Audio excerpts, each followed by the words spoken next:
19 April থেকে শুরু হচ্ছে প্রথম দফার ভোট। প্রথম দফায় এ রাজ্যের কোচবিহার, আলিপুরদুয়ার এবং জলপাইগুড়িতে ভোট হবে।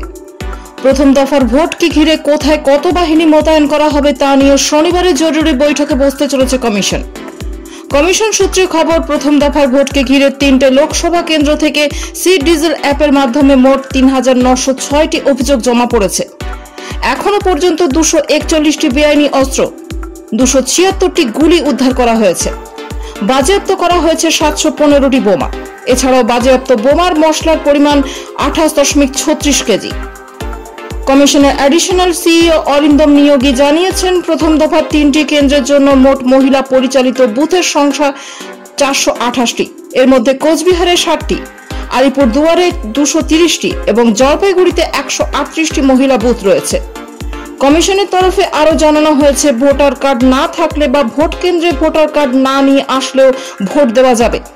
সেক্ষেত্রে পরিচয় সংক্রান্ত অন্য 12টি সরকারি নথি যে কোনো একটি দেখালেই ভোট দেওয়া যাবে। এগুলি হলো আধার কার্ড, রেশন কার্ড, 100 দিনের জব কার্ড, ব্যাংক বা পোস্ট অফিসের পাসবুক যেখানে ছবি আছে, কেন্দ্রীয় বা রাজ্য সরকারি কর্মচারী হলে তার সচিত্র পরিচয়পত্র, ড্রাইভিং লাইসেন্স, প্যান কার্ড প্রভৃতি।